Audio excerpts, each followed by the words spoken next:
Is it just me or was 2025 kind of a weird year for music? I am going to be sharing with you today some of my favorite finds of music from 2025. If you think we have similar music tastes and have a suggestion for something I might like, let me know in the comments what that might be because I will absolutely give it a listen. I'm going to be focusing on both pop music and rock music because those are my two main genres. Okay, let's get started. One of the artists that has been on the top of my radar for the last 2 years is Daya. And I'm not going to lie, I actually don't know if it's pronounced Daya or Daya, which might make me a fake fan, but we're going to roll with it anyway. Last year I uncovered some of her EPs from 2022 to 2024, and some of her music that she has come back with since her Disney Channel era is so good. Like, I'm talking moody, synthy, pop, emotive. It's giving all of it. She has honestly been one of my favorite voices in the electronic scene for really as long as I can remember. And even though her album from 2016 I don't necessarily feel like has stood the test of time, she is very clearly making music now that is true to her personality. And it's just really good. She seemingly dropped an album out of the sky this year called Till Every Petal Drops, and this was only her second full-length album, which is crazy because she's been on the scene for like 10 years now. While it is not as good as some of the music from the EPs that I mentioned, she's got some bangers in there like Drift Away and Recent Memory, which will absolutely be in my rotation for some time to come. Another artist in pop that I've been watching for the last couple of years is Conan Gray. Conan has seemingly been on a really fast come up these last 2 years, especially after releasing his album last year called Found Heaven, which was like a 80s inspired kind of like synth vampy pop dream come true. This year he released Wishbone, and if you're familiar with Conan, really gives homage to the Super 8 kind of era of Conan where he clearly went through some shit and wrote about it. And honestly, I feel like when musical artists really go through something, it's kind of when we get their best work. Wishbone is an absolute dream come true for a singer-songwriter pop album. Just like most of Conan's music, it'll make you laugh, it'll make you cry, it'll make you dance, and most importantly, it'll make you sing.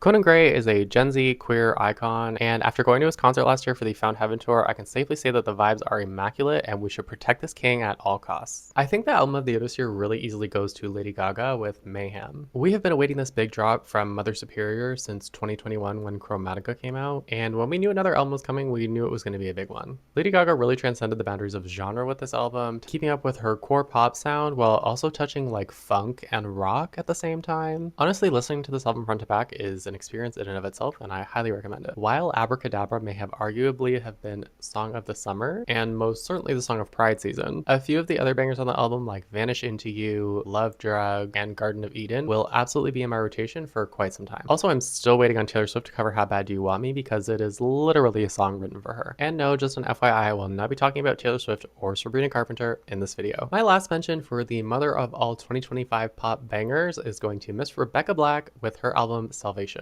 So this album was a little bit disappointing to me because only 7 songs, and 2 years ago she dropped Let Her Burn, which was an absolute masterpiece for her debut album even after being on the scene for like 10 plus years. If you still associate Rebecca Black with Friday, which came out in like 2008, honey, you need to catch up with the times because this girl has moved on and you need to as well. Rebecca Black has completely rebranded herself into being a total baddie and queer icon, with her music videos dropping some insane choreography and really overstated visuals. Also, if any of you are into DJ sets, she hosts some really cool sets including the Boiler Room, and her set at Chicago Lollapalooza is insane. Seriously, if you're a queer person or if you like pop music or both, get into Rebecca Black. I promise you will not regret it. Moving on now to the rock genre, there were quite a few albums that really stood out to me this year. 2024 was really the year where I got back in touch with my elder Myspace emo side, which mainly consisted of the pop punk genre, which ultimately carried over to 2025 when I was a little bit more into rock music and also punk and pop punk and post-hardcore. The biggest standout of 2025 for me across all genres was easily the Beaches with their album No Hard Feelings. The Beaches are a group of girly pops from Toronto, so if you are Canadian, honey, you better be getting amongst it. One of their guitarists, Leah, is a very out and proud lesbian and brings some absolutely insane queer energy to their live shows, of which I have seen 4 of in the last year and a half. Their single Lesbian of the Year from this album really sucked me in and is one of the songs that just does not get out of my head no matter how many times I listen to it. Their lead singer Jordan is an absolute vocal powerhouse, and I have honestly never heard anyone like her in my entire life. Some of their bigger releases date as far back to 2017 with Money, which I first heard on Canadian radio in Toronto, and honestly ever since then they've been making steady rock bangers coming out hit after hit after hit. If you like rock music or just like seeing women live their best life, I highly recommend you hit up the Beaches because you will not be disappointed. One of the biggest artists in the punk genre that I absolutely cannot get enough of is Pierce the Veil. You may remember them from Myspace back in 2007 when you probably heard Yeah Boy and Dollface on someone's profile, but they have steady been putting out bangers ever since then and continue to do so even to this day. My husband and I went to their concert earlier this year and they absolutely do not disappoint. Their last album came out in 2023, which was The Jaws of Life, and as far as I know, they are not releasing any major projects anytime soon. But if you are looking to feel that lovely hit of 2008 MySpace music nostalgia, you can pick any one of their albums from the last 18 years and you will feel that hit and absolutely have a great time. Some of my personal favorite hits from Pierce the Veil that are gifts that just keep on giving are Imagine to Water, I'd Rather Die Than Be Famous, and Caraphernalia.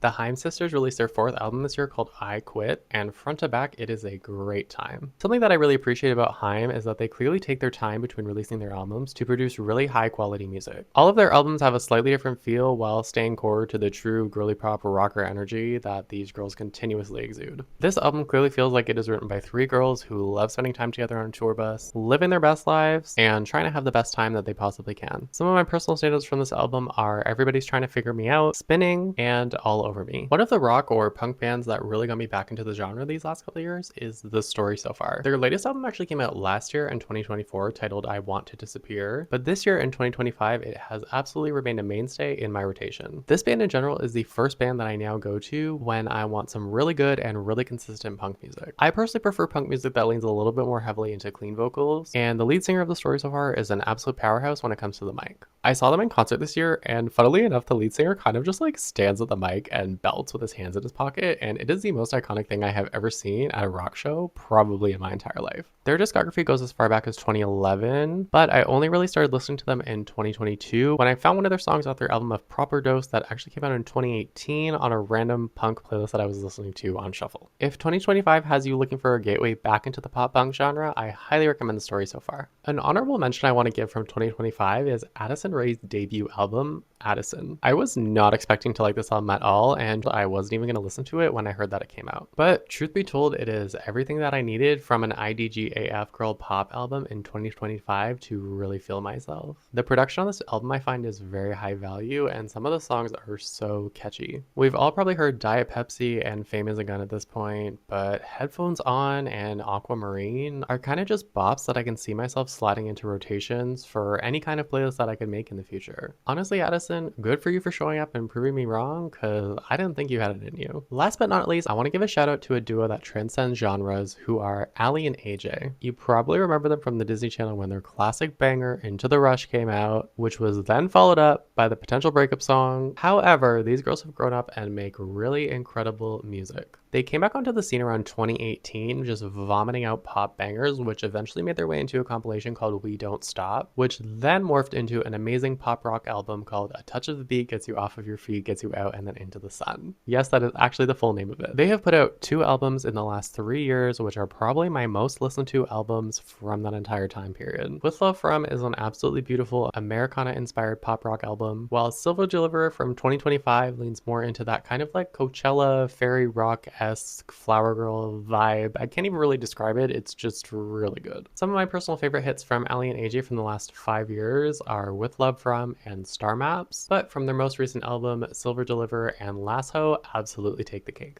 This video was relatively straightforward. I basically just wanted to give you all a 2025 music recap that came from my brain and not from a graphic generated by some AI slop. This is my 4th video of my 5 days of Vlogsmas series, and I still have one coming tomorrow, so if you want to stick around for that, please subscribe to my channel and come and hang out. Let me know what you've been listening to this year, and let me know what you will still be listening to next year, because I absolutely love chatting about music, and I hope that you do too. Anyway, bye!